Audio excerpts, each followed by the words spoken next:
On a warm California night in the summer of 2005, a mother of two jolted awake from a feverish dream. As she caught her breath and adjusted to the darkness of the bedroom, she gradually realized that she was soaked head to toe in sweat.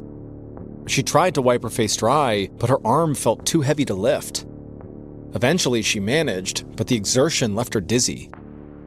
Lying in bed, the woman tried to stay calm and get her bearings. She remembered feeling a bit fatigued at dinner the night before, but nothing extreme. Yet now she was delirious, achy, and could barely move. However, the woman did manage to nudge her husband awake and mumbled to him that she needed help. Seconds later, he had put a thermometer in her mouth and was anxiously waiting for it to beep. And when it did and he saw the number, his eyes went wide and he turned the thermometer around to show her. The woman's heart jumped. 104 degrees. Any higher than that and her life could be in danger. Then, the woman took a slow, deep breath and did one more thing. She raised her shirt and saw exactly what she dreaded. Her whole torso was covered in a thick red rash. The woman sank back into the pillows, her mind racing with fear. But she kept coming back to the same question. Why was this happening again?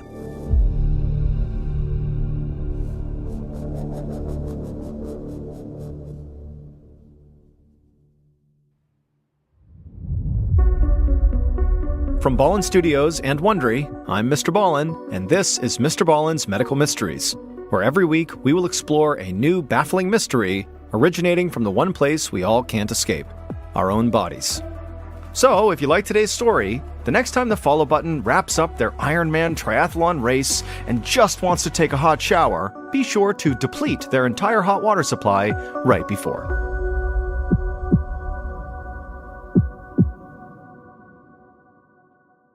This episode is called The Nest. Just before Thanksgiving in November of 1987, 37-year-old Beth Sternlieb stopped to steady herself against a water fountain in a hospital hallway. A slim, strong woman with a bob of blonde hair, she was due to give birth to her second son very soon. The surges of pain were excruciating and growing stronger. Beth's husband, Greg, helped her shuffle along the corridor, trying to distract her in conversation. But the spasms she was experiencing were too intense to ignore. Beth's career as a yoga and meditation teacher at the nearby University of California at Los Angeles had taught her lots of strategies for coping with pain. But childbirth was testing her limits. Greg stroked Beth's hand and suggested she picture a perfect day with their whole family at a beautiful beach in Malibu or maybe a scenic hike in the hills. Beth relaxed a little while visualizing each scene until one powerful contraction scrambled her thoughts. It was so strong, she knew it could only mean one thing. Before she even realized what was happening, Beth was being eased into a wheelchair as Greg and a nurse rushed her down the hall. Everything was a blur of fluorescent lights and gleaming hallway floors until they were pushing through swinging doors into a delivery room. Hours later, drenched in sweat and her muscles aching from furious pushing, Beth suddenly heard the most magical sound, her baby crying. When the doctor finally placed the bundled-up tiny pink infant onto her chest, Beth gazed down at his sweet little face and smiled. All the pain and all the effort had been worth it, and now she was just looking forward to getting some rest. But a couple of weeks later, as Beth slumped in a chair in her doctor's office, she somehow felt even worse than right after delivering her baby. After the birth of her first child a few years ago, Beth had experienced typical postpartum aches and pains, but this time was different. Her primary physician, Dr. Shay Mitchell, listened intently as Beth told him what was going on. For a few days now, her head had throbbed with a dull, deep pain, her muscles ached, and her bowels had been churning. Her entire biological system felt under attack from top to bottom. No matter how many naps she took or how healthy a diet she ate, Beth felt wrecked. Dr. Mitchell nodded as Beth described what she'd been going through. Afterwards, he reviewed her medical chart and the vitals his nurse had taken when Beth first arrived. Then he took a seat on a stool facing Beth and told her not to worry too much. Her recovery from the pregnancy was actually proceeding at a healthy rate. However, he said that, this winter had been one of the worst flu seasons in Los Angeles that Dr. Mitchell had ever seen. So more than likely, Beth had just caught a bug that was a bit more stubborn than usual. And so he advised her to rest as much as she could and to drink lots of fluids. This was traditional advice, but hydration and rest would boost her body's strength to fight off whatever infection was causing her symptoms. If she stuck to this regimen for a while, Dr. Mitchell felt sure that Beth would soon be on the mend. Back at home, Beth told her husband that according to Dr. Mitchell, she very likely had the flu. Greg thought that made sense and offered to cover as much extra childcare as necessary to help his wife get back on her feet. Later that day, once the baby was down for a nap, Greg took their toddler out for a walk in the winter sun, while Beth retreated to the bedroom, closed the curtains, and crawled under the covers. When she woke up a couple of hours later to the sound of Greg and their toddler laughing in the front yard, she already felt better. Beth felt confident that her body would find its way back to health. It just needed time.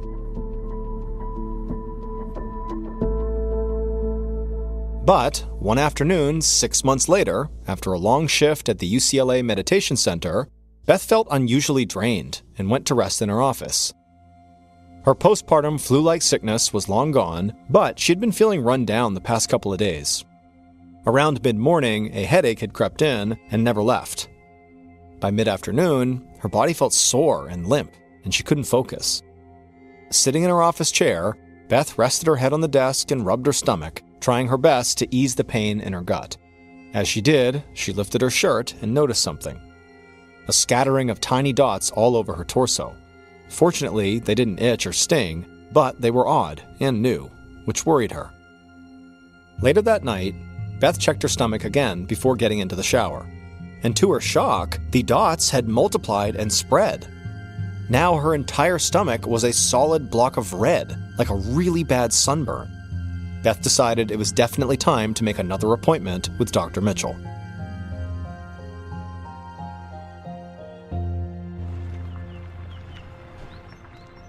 A few days later, on a hot summer morning, Greg took the morning off of work to watch the baby while Beth went to the clinic. She felt woozy and bleached out by the sun as she crossed the parking lot and marched up the front steps into the building.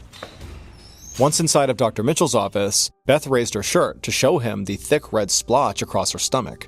And under the fluorescent lights, they looked even more severe. Dr. Mitchell studied the rash's texture and traced the tendrils to where it had spread the farthest.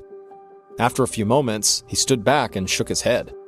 He admitted that he wasn't sure what it was, but his guess was some type of hives, which are usually caused by an allergic reaction. Beth didn't have any specific allergies that she knew of, but Dr. Mitchell told her that allergies can start any time in a person's life, for all sorts of reasons.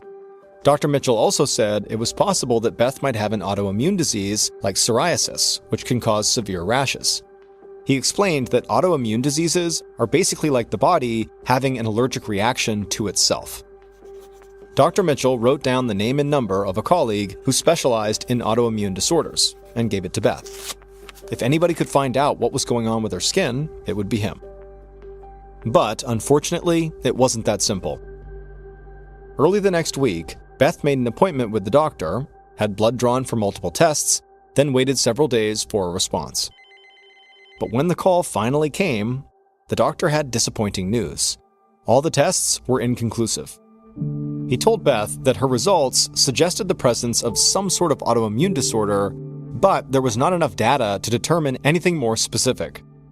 Beth felt frustrated and tired of this runaround with her health, but the red rash on her stomach had faded, along with the rest of her symptoms. So Beth shrugged it off and refocused on her work and family. Her baby and toddler were growing up quickly, and she wanted to savor every day of it.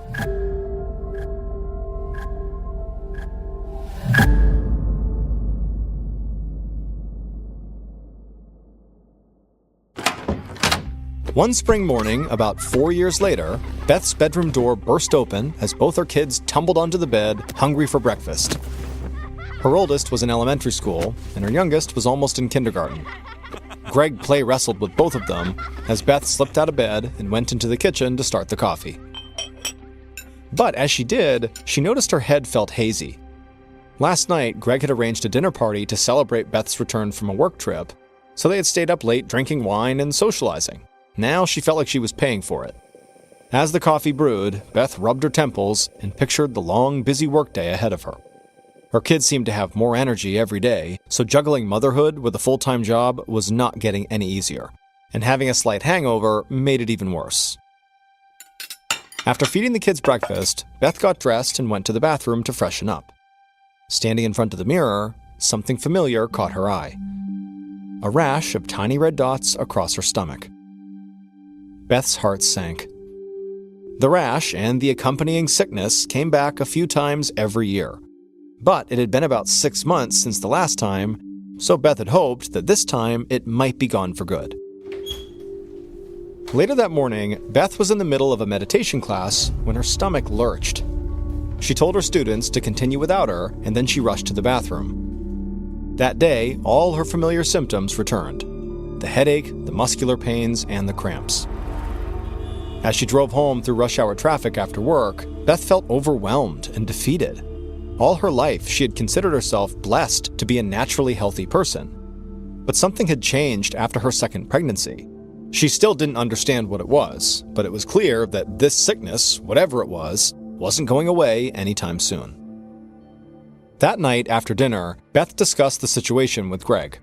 She admitted that she had been feeling spread thin lately. The kids required so much energy, and her work had been tougher this semester.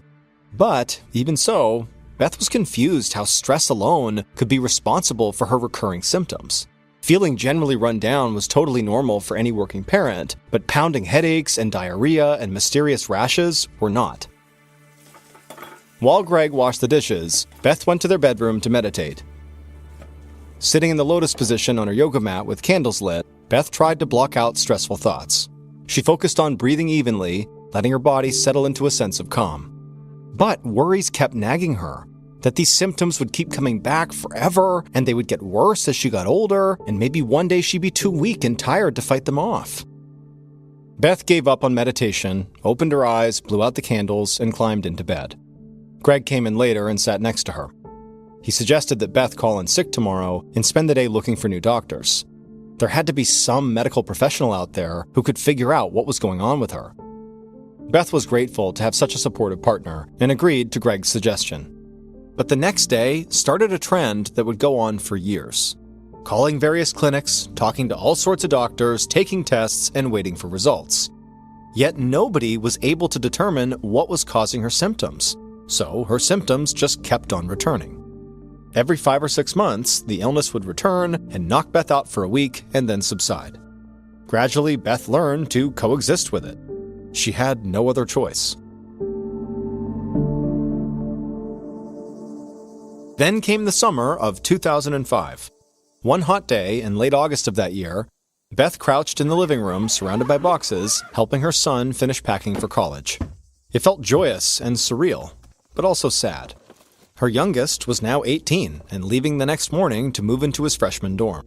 Beth had intended to go with him and help him get settled, but she'd woken up with an intense fever a few days ago and still felt too weak to make the drive. Her rash had also returned, this time worse than ever, covering her entire torso and up her neck. But it was the fever that really worried her. It had spiked a few times at 104. Beth tossed and turned through the nights, drenched in sweat. During the days, she felt too sick and exhausted to eat and fought to keep her eyes open. She had not been to work even once this week. Beth did visit her most recent doctor, who ran some tests and discovered that her white blood cell count was high, proving she had an infection of some sort. But, as always, he still had no answers as to what was making her sick. Once the boxes were all packed and taped, her son left to go meet up with some friends, and as soon as the door closed, Beth felt her body shut down.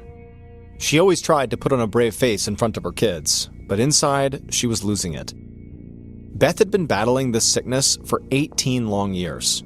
No matter how much she took care of herself or how proactive she was about seeing doctors, nothing had improved. Every 6 months, it came back like clockwork, and now it had returned with a vengeance. Her husband tried to stay optimistic, but she could tell he was beaten down by this too. This was not the life they had imagined together years ago when they started a family. Beth went to the bedroom, drew the blinds, and buried herself in the covers. She tried once again to rest and unwind, but she was getting tired of pretending that things would change. At the back of her mind lurked a dark thought.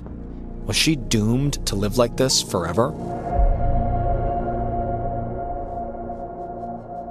5 months later, Beth was lying on her back in a hospital room, waiting to be slid inside the big white donut of a CT scan machine. The past few months had been Beth's worst yet.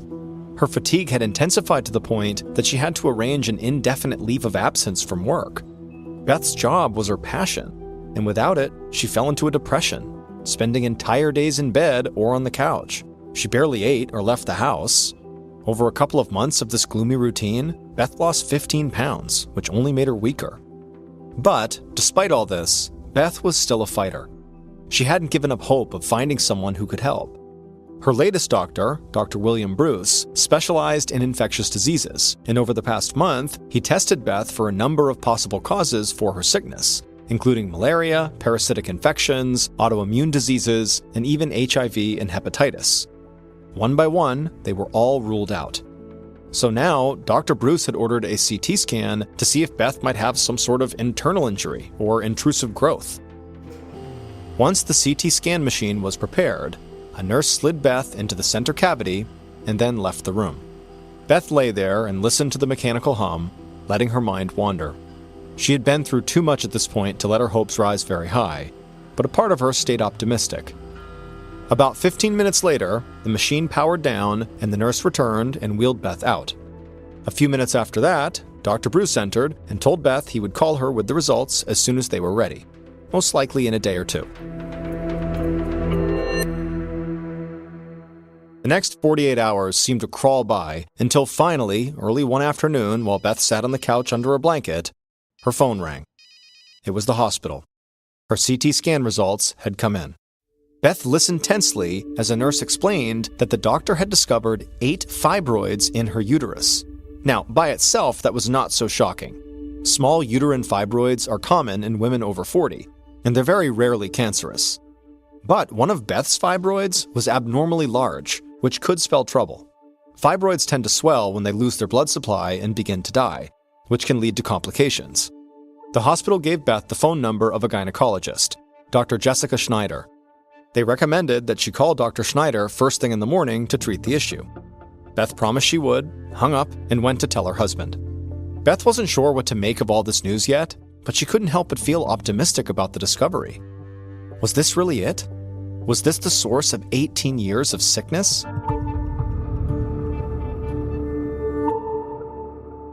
Later that week, Dr. Jessica Schneider sat across from Beth in her office and told her she would need surgery. Beth nodded slowly with a look of resignation, like she'd somehow been expecting this. This was Dr. Schneider's third consultation with Beth. Over the course of their meetings, she had grown fond of her patient. Despite Beth's soft-spoken manner, she was clearly tough and resilient. Even so, this illness had obviously taken a toll. Beth's warm smile looked tired, and her eyes were ringed with dark circles. Dr. Schneider didn't want to add to Beth's struggles, but she knew surgery was a must. Over her years as a gynecologist, she had encountered fibroids many times and knew what to watch out for. When fibroids die, they often get big very quickly, and there was always a chance that any of Beth's fibroids could be cancerous. Dr. Schneider booked Beth's surgery for a couple weeks away in December and warned Beth that it was possible the fibroids were not the cause of all her sickness. If so, the surgery wouldn't change anything, but it was worth a shot. After the surgery, once Beth was stitched up and wheeled out of the operating room, Dr. Schneider scooted her stool in front of a stainless steel surgical tray and looked down upon the largest fibroid she had ever seen in her career. It was about the size of a grapefruit, 4 inches across.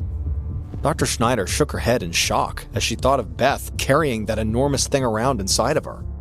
Poking it with her surgical ruler, Dr. Schneider was surprised by the fibroid's consistency. Normally, fibroids are dense, like little balls of muscle. This one was strangely springy and swollen. Dr. Schneider picked up a scalpel from her surgeon's toolkit and gently pressed the blade into the flesh of the fibroid. As soon as the tip pierced the skin, white pus exploded onto her hand. Slicing deeper, Dr. Schneider could not believe what she was seeing. The fibroid was like a rotten dumpling, filled to the brim with infected liquid. In all her years of study and practice, Dr. Schneider had never seen or heard of a fibroid like this. She quickly placed it in a sterile container and then hurried to have it tested by the lab. Dr. Schneider didn't know for sure, but every medical instinct in her body pointed the same direction. Whatever it was in this giant fibroid had to be the thing that had been making Beth sick.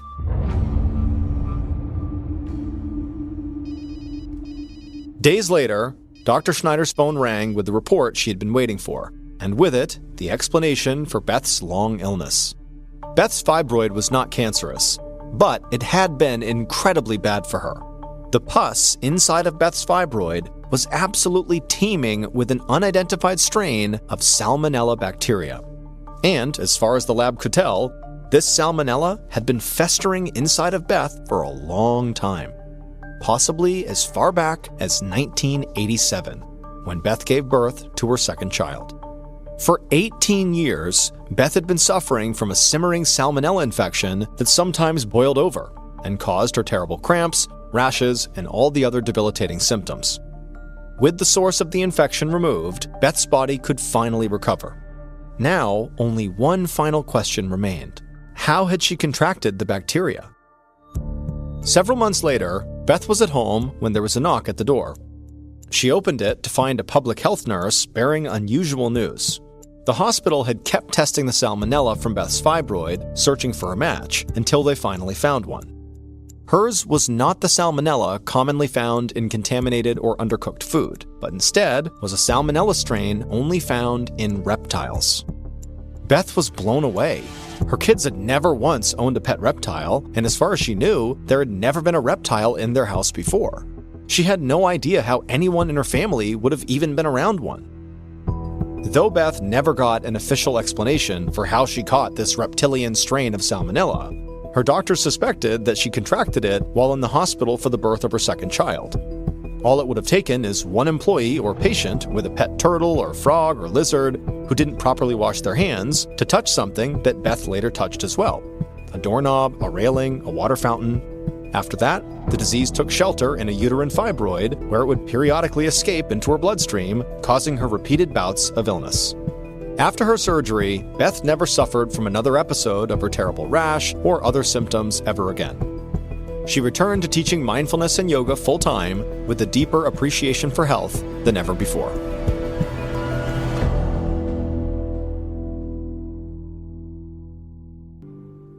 On the afternoon of May 11th, 2015, 55-year-old Natalia was gathering sap inside of a Russian forest with her 82-year-old friend Valia. The two of them had been coming to this grove of birch trees for many years. They enjoyed the peace and solitude of nature, and it was also a good place for Natalia to bring her little dog so he could run around while they collected the sap. It was a perfect spring day. The weather was very mild, the sun was out, and the two friends had a great time just kind of moving around to the different birch trees, using their little drills and hammers to get their taps into the tree, and then they'd put their glass bottles underneath each tap to collect their harvest. And then at some point, Natalia felt like she had all the sap she would need, and she began gathering up her things to get ready to leave. And as she did that, she looked over at Valia, and she had found this really big birch tree, and she had sat down underneath it and was working hard to set her tap. And so as Natalia registered that Valia was over here, kind of doing one more tree before they left, she began looking around for her dog. And she found her dog, and he wasn't too far away from Valia, and he was just kind of moseying around one of the trees, when suddenly Natalia noticed the dog came to a hard stop, and it turned and looked deeper into the forest, like it had clearly registered something that had put it on alert that was out of view. And so Natalia, her view was obscured from whatever the dog was looking at, and so she put down her equipment and kind of moved between the trees to see what her dog was looking at. And at some point, her view cleared, and she saw pretty far off in the forest was something huge, this dark thing kind of moving behind the trees. And suddenly, it jumped out from behind the trees and ran towards the dog. It was a huge Russian brown bear.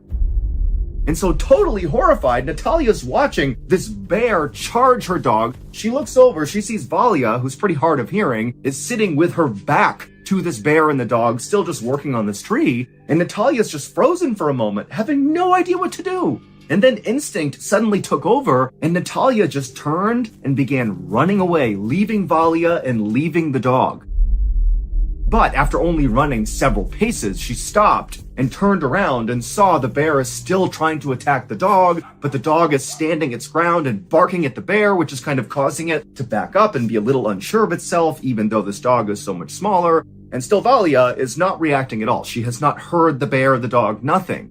And Natalia, she's looking back knowing that she needs to do something. She can't just let her friend and her dog get killed. And so Natalia began walking slowly back in the direction of this bear, and she began screaming at Valia to get up and run with her. But the second Natalia began screaming, the bear went from looking at the dog to turning and looking at Natalia, and suddenly it was like the dog meant nothing. The bear had decided it was going to go after Natalia. And so Natalia, she's staring at this bear, realizing, oh my God, it's going to charge me. But before she could even turn to run, the bear had ran at full speed and jumped at her. Natalia turned and she tried to run, but the bear bit down on her thigh, and she felt it crush her leg and pull her to the ground and whip her up against a nearby birch tree. And she's screaming and trying to pull herself away, but the bear is ripping at her leg, trying to yank her back into the forest. And then Natalia, she sees her little drill that she uses to set the tap in the trees, and she reaches out and she grabs it, and she turns, and her leg is being actively eaten by this bear. And she turns on the drill and she's about to jam it into the bear's eye when the bear suddenly stands up to its full height and then just falls all its weight down onto Natalia's chest. And immediately Natalia dropped the drill and the bear clenched down on her throat. Now, at this point, Valia, who again is hard of hearing, she didn't know what was going on, she turned around and saw this bear mauling her friend. And so what does she do? She runs over to this bear right behind it and begins pummeling this bear and screaming at it to get off her friend. And the bear, who barely registers Valia hitting it, it just lets go of Natalia for a second. It turns around, and you got to remember, this bear has been eating Natalia. Its face is covered in her blood. And it turns and looks at Valia, and Valia, she's terrified. She begins stumbling backwards, and the bear is clearly about to jump on Valia when Natalia, who's barely alive, she sees this happening, and she just begins screaming at this bear while she's laying there bleeding out, trying to attract the bear to come back and keep eating her to spare Valia. And it works. The bear, hearing Natalia screaming behind it, forgets about Valia and turns back around and resumes eating Natalia. And then just seconds later, the bear actually lifted up Natalia by her neck and it ran off into the woods carrying her. And so Valia is just left watching this happen. She knows she's not going to be able to stop this bear. And so she just begins running back towards the car, which was not that far from where they were. And when she got out there, she grabbed her phone and she called the authorities. About an hour and a half later, hunters sent by the police, along with animal control, arrived at this parking lot and they found Valia, who was totally in shock. And she would tell the hunters and animal control where this birch tree grove was, where all this happened. And a moment later, the authorities headed into the woods. And after arriving at the birch tree grove, they actually saw the bear. It was by itself, and it turned and looked at them, and it began charging them. And they all raised their rifles and they fired at the bear. And they shot it enough times that the bear collapsed right in front of them, and then they shot it one more time to make sure the bear was dead. But there was no sign of Natalia anywhere. But then suddenly, the authorities turned and saw something move off in the distance, and out from behind a tree came Natalia's little dog. It had somehow not sustained any injuries from this bear, even though the bear had originally gone after the dog. And the dog, it came up to the authorities and then quickly doubled back behind a tree. And so kind of operating on instinct, the group followed the dog around the tree, and they saw the dog was closely guarding this kind of mound that was covered in sticks and leaves and dirt. And so one of the hunters walked over and looked down, and they realized there was a person underneath this mound. It was Natalia. They pulled off all of the dirt and the twigs, and they found her absolutely destroyed, mauled body. But Natalia was actually still alive. brown bears are notorious for eating their prey while they are still alive. And in many cases, they will gravely wound their prey, but not let it die, because then the meat is fresher when they come back and eat it later. And so bears will wound their prey and then basically bury them, cover them up with sticks and dirt, kind of like putting it in the fridge, and then come back and eat them later on. And so Natalia was earmarked to be eaten later because she was still alive and buried. Natalia was rushed out of the forest to a nearby hospital, and she would stay there for several weeks because she had serious injuries from this bear. All over her body were these huge bite marks, and a lot of the flesh from her leg had been pulled off. But amazingly, she would recover, although the trauma of nearly being eaten by a bear has never left her.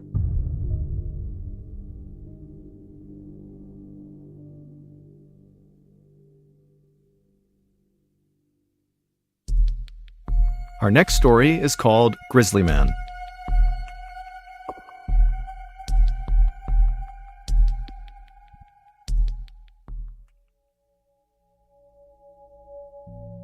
Known as the Grizzly Man, Timothy Treadwell was, above all else, a huge bear enthusiast. His passion for these creatures led to a passion for environmentalism and for documentary filmmaking, the subject of which were the grizzly bears of Katmai National Park in Alaska. And so starting in the late 1980s, Treadwell began going to Katmai National Park and setting up a camp there for the whole summer and filming all of his interactions with the grizzly bears. During the first half of the summer, Treadwell would stay in an area that he referred to as the Grizzly Sanctuary. It was this area near Hallow Bay. It was this big, open, green field. And all the grizzly bears seemed to just converge on this one area and kind of mosey around and be lazy. They were not aggressive at all towards Treadwell, and so he could walk up fairly close to them and just shoot great footage of these huge animals. During the second half of the summer, he would leave the Grizzly Sanctuary and go south to an area called Kaflia Bay. Then it was a much more densely forested area with lots of grizzly bear trails. Treadwell could use vegetation to get right up close to some of these bears without them necessarily seeing him. He referred to this area as the Grizzly Maze. Treadwell developed a fairly bad reputation amongst the park rangers of Katmai National Park because he was pretty reckless about how he interacted with these animals. I mean, they are big, wild predators, and he would get right up close and in their personal space, and every time he was just rolling the dice because eventually they thought something bad was going to happen to him.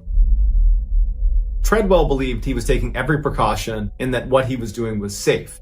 But Treadwell had become very emotionally connected to the grizzly bears he was seeing at Katmai National Park. He felt so comfortable with them that he would actually walk up sometimes and pet and goof around with the bear cubs. And for whatever reason, the grizzly bear parents would not harm him. And so he felt like he was kind of one of them, and they respected him and they welcomed him into their environment. Normally, whenever Treadwell went to Alaska for the summer, he would go alone. It was just him and his camera. But at the end of the summer, in October 2003, when normally Timothy would leave Alaska, because October is the time when the grizzlies become more aggressive because they're trying to eat as much food as they can before going into hibernation, Timothy decides that instead of leaving, he's going to extend his stay one more week, and he's going to fly his girlfriend, Amy Huguenard, into Alaska to spend that week with him. Friends and family did not think this was a good idea, but Timothy was like, nope, it's going to be just fine. I know these animals better than anybody else. They are not going to hurt us. So he flies Amy in, and they set up camp along a grizzly trail inside of the Grizzly Maze. Neither of them were carrying a weapon or bear repellent spray. A week later, when the pilot returned to pick up Timothy and Amy, he looked up the hill and he could clearly see their campsite was not broken down. They had not packed it up yet. They were not down at the shoreline. So he gets out of his plane and he starts walking up the hill towards their campsite, thinking maybe they lost track of time. Maybe they don't know they're getting picked up today. And as he crests the hill, he sees there is a huge grizzly bear pacing around as if guarding its prey in the middle of this campsite. The grizzly sees the pilot and makes a move as if he's going to run towards him. The pilot turns, runs back to his plane, and flies out of there. And he calls park rangers and alerts them to this grizzly bear that's in the middle of Timothy and Amy's campsite. When the park rangers finally arrived and made their way up to the campsite, they could tell right away that Timothy and Amy were deceased. Their remains were scattered all around this campsite. It was clear that a grizzly bear or more than one grizzly bear had absolutely ripped them to pieces. However, this wasn't even the most horrifying part of this discovery. As the bodies were being taken away, the park rangers began bundling up their stuff to take with them, and they found inside the tent a camera that had a 6-minute tape on it. At first, when they hit play, they thought it was a blank tape, but it wasn't. It was just inside the tent when it was recording, and so it had no visual, but then they started hearing audio. And for 6 agonizing minutes with a blank screen, they heard crystal clear audio of Timothy and Amy being eaten alive by a grizzly bear. The audio suggests that Treadwell had left their tent because they heard a bear outside and was attacked. And he starts screaming for Amy to come outside. The bear has Timothy's head in its jaws, and Timothy is screaming, "It's killing me, it's killing me." And Amy is screaming back, "Play dead." And at some point, it's clear that's not working. They have no way to fight the animal. And Timothy starts yelling for Amy to run away. She's paralyzed with fear. She's screaming at the top of her lungs. And then Timothy is groaning and screaming, and eventually it stops when he drags Timothy away. And then Amy doesn't try to run away. She's just kind of frozen in terror. And you hear the bear come back, and then her screams pick up, and then the tape goes quiet.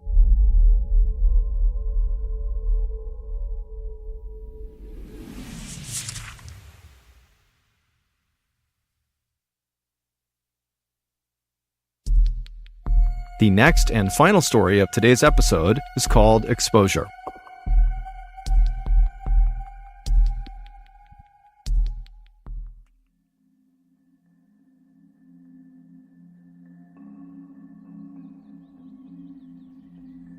Saturday, April 25th, 1987 was a beautiful spring day in the mountains of northwest Montana.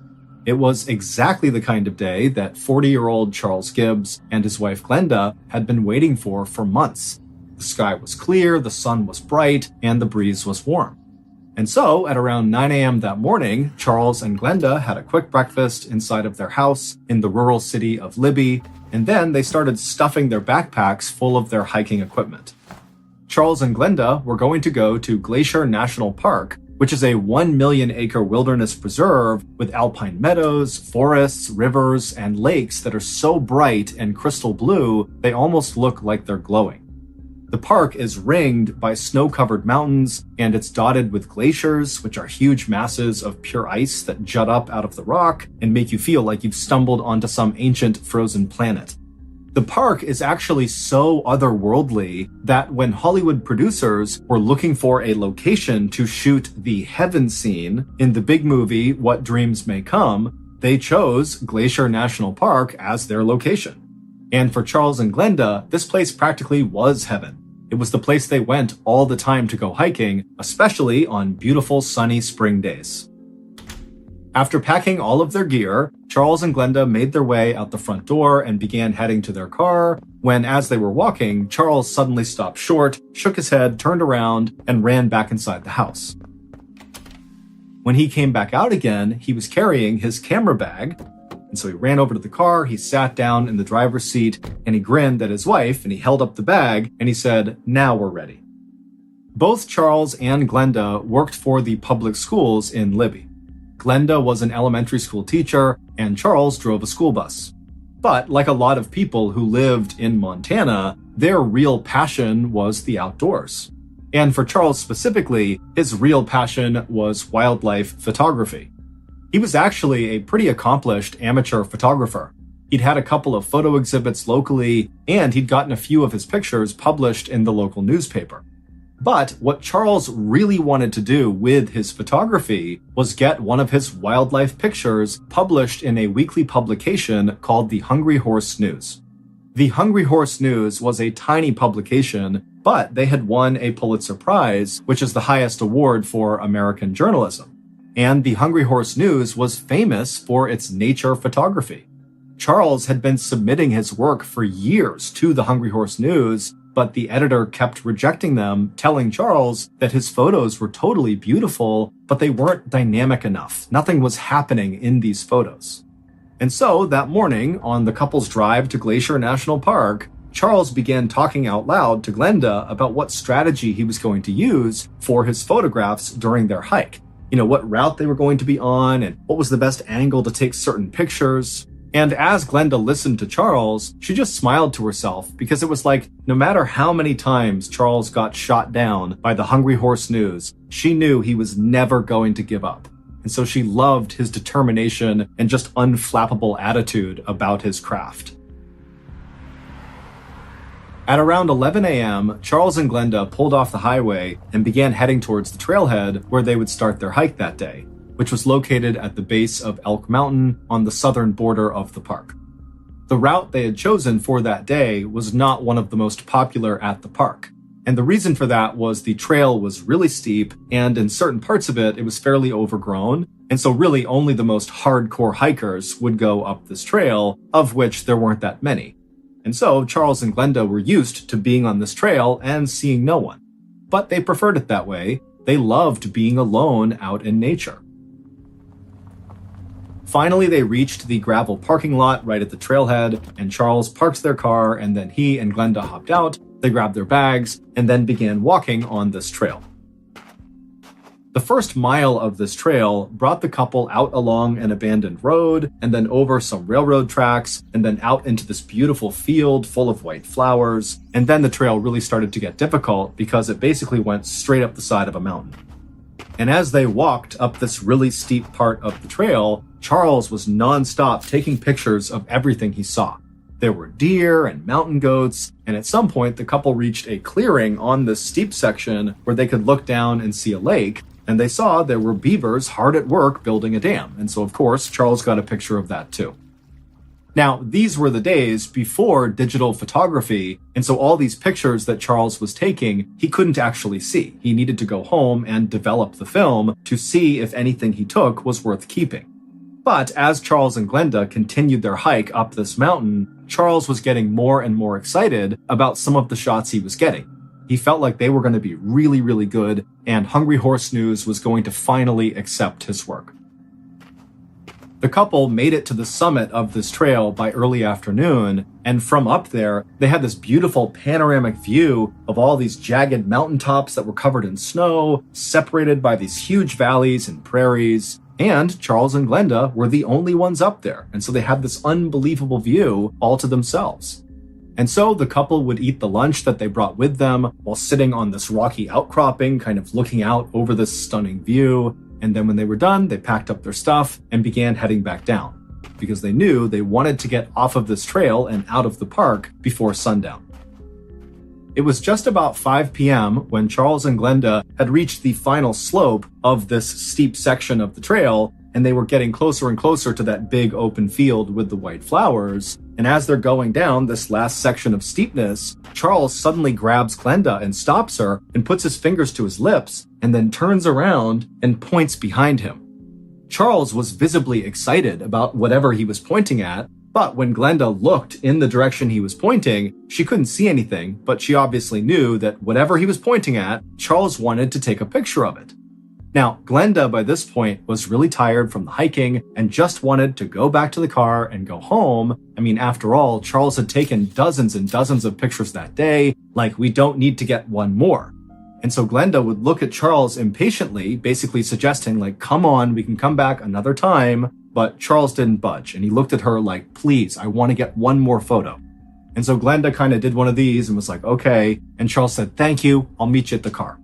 And so Glenda stood there and watched as her husband got his camera out, turned around, and began slowly making his way back up the trail. And again, Glenda's looking. She can't see what he's going to take a picture of, but she figured, he had his plan. And Glenda, she turned around and began heading back down towards the car. It didn't take long for Glenda to get back to the car. She got there right around 6 p.m. And when she got there, she hopped inside, sat in the front passenger seat, turned on the radio, and then she expected to have to wait for maybe another 20 minutes or so for Charles to finish up and come join her. But Glenda, after sitting in the car, was so tired that she accidentally fell asleep. And when she woke up again, she was kind of disoriented, and immediately she looked to see if her husband was in the car with her, and he wasn't. And she's looking outside. It's getting pretty dark out. She glanced at her watch. It was 7 p.m., which means Charles had left her for at least an hour by this point. And she's thinking, there's no way Charles would have been gone for an hour. He would never do that. He would never leave me alone like that. And so Glenda began glancing around her, kind of half expecting to see Charles just outside of their car, doing something, but she was all alone. There was no other hikers or cars. Charles wasn't there. And so starting to panic, Glenda got out of her car and began hustling back onto the trail to go look for Charles. And so she's yelling for Charles. She's looking around. It's getting darker and darker, and there's no sign of Charles. He's not calling back to her. It's just totally silent. She walks along the abandoned road. She reaches the railroad tracks. She gets into that meadow with the white flowers, and still there's no sign of Charles. And she gets to the base of that steep section of the trail, and she's looking up at all these trees and how dark it was getting. And she's thinking to herself, if Charles is in trouble somewhere up there, there's no way I can help him by myself in the dark with no equipment. No one knows I'm here. I mean, this is an emergency and I need help. And so Glenda would scream a few more times for Charles, and after not hearing any response, she turned and ran all the way back to her car. She turned it on and she drove to the nearest ranger station.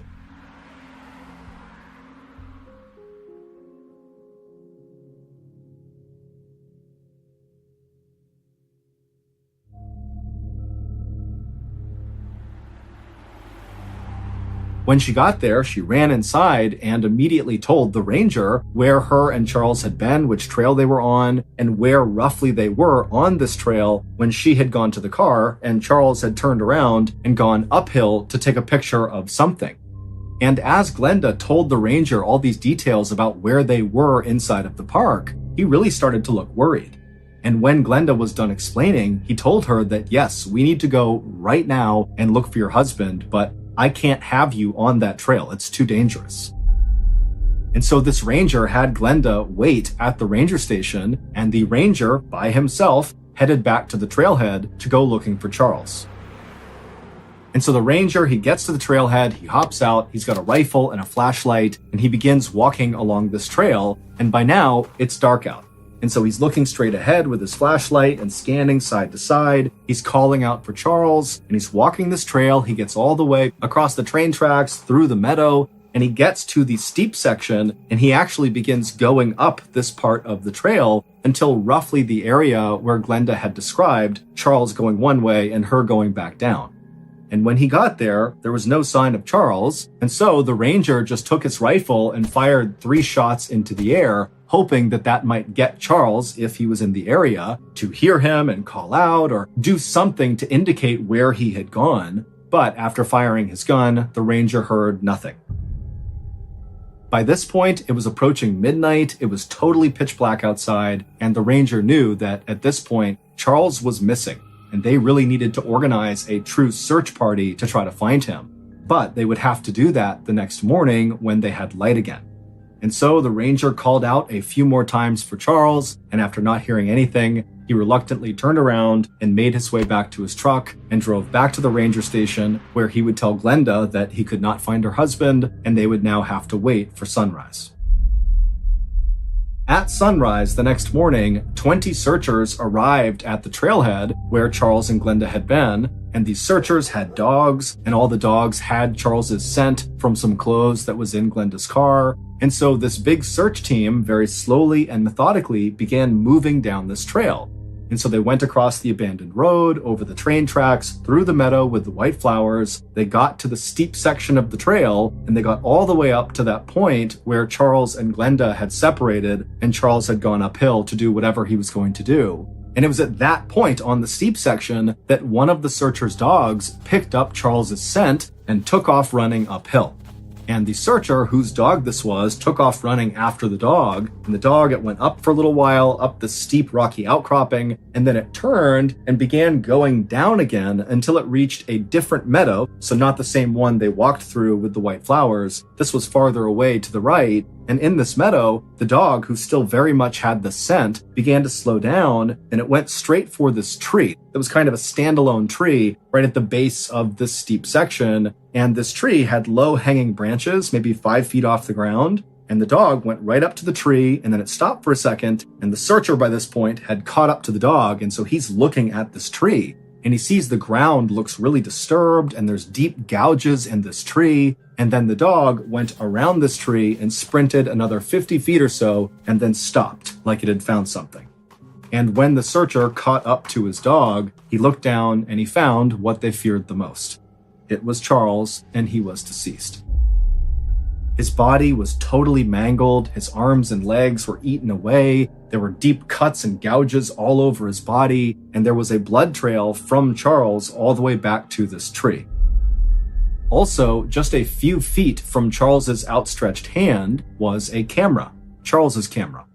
Now, it was obvious that something horrific had happened to Charles, and there were clear signs of a struggle that took place near this tree, and then also over here where he was found, there were clear marks on the ground that there was some sort of fight that happened right here. But interestingly, Charles was carrying a gun, but it appeared that he did not unholster it and he didn't fire it. Instead, it almost looked like whatever was happening to Charles, he refused to put his camera down, which is why it was so close to his hand when he finally died. And so it was decided that the only way to determine what happened to Charles would be to develop his camera, to figure out what he was taking pictures of before he died. And so authorities would send off Charles's camera roll to be developed, and 2 weeks later, when they got it back, they couldn't believe what they saw. The photos very clearly told the story of what happened to Charles. This is what happened after Charles left his wife on that trail. When Charles stopped his wife and signaled to her that he wanted to take one more picture up the trail, he had found a photographic opportunity of a lifetime. The warm spring weather that had drawn Charles and Glenda out of their house to Glacier National Park had also woken the grizzly bears in the park from their hibernation. And what Charles had seen up the trail was a mother grizzly bear and her 3 cubs. The first few photographs that Charles would take of these bears were shot from a good distance away, and it just showed the mother bear and her 3 babies just kind of sauntering around the rocks, not really paying any attention to Charles. To Charles, grizzly bears were the most majestic creatures in nature. He didn't just love them, he viewed them as if they were sort of magical in some way. He was always going to local town meetings to speak about grizzly bears' beauty, and we needed to defend their natural habitat. As such, anyone who knew Charles knew about his passion for grizzlies.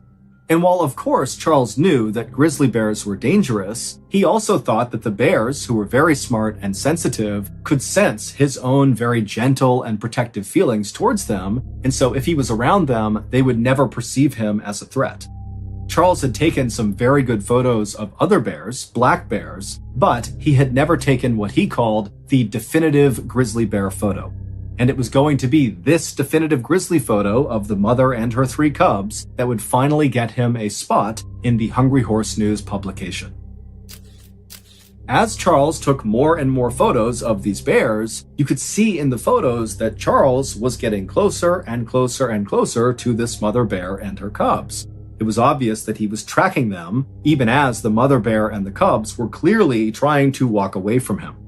Finally, when Charles got about 50 feet away from this family of grizzly bears, he must have kicked a rock or stepped on a twig that broke that startled the bears.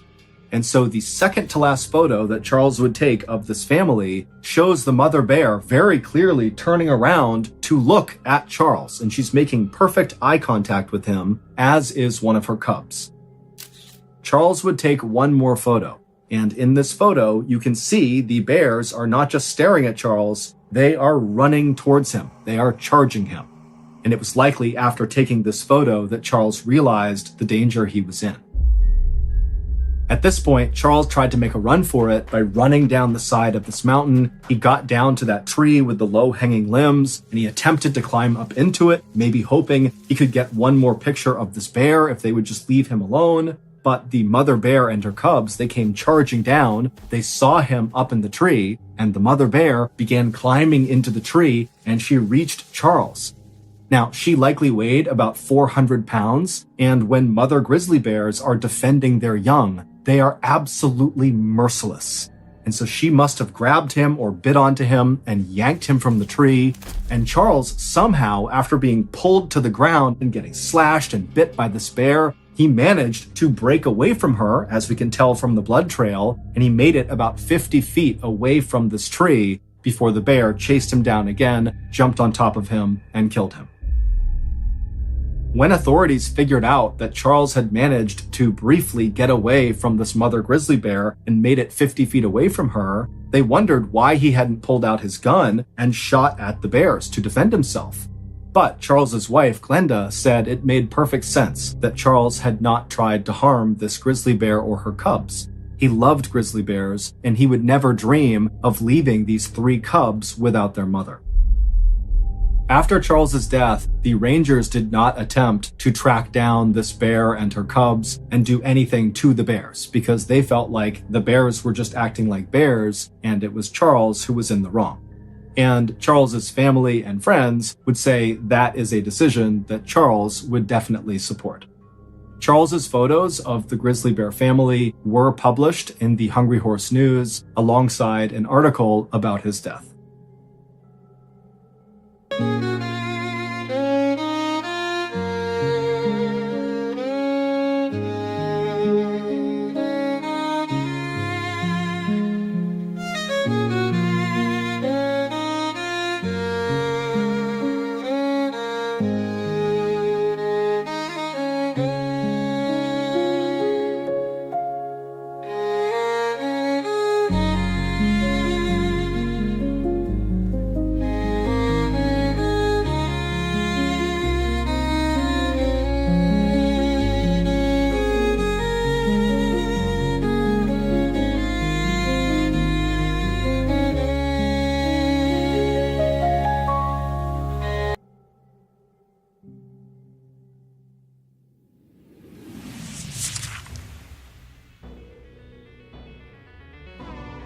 Thank you for listening to the MrBallen podcast. If you enjoyed today's stories and you're looking for more bone-chilling content, be sure to check out all of our studio's podcasts: MrBallen's Medical Mysteries, Bedtime Stories, and Runful.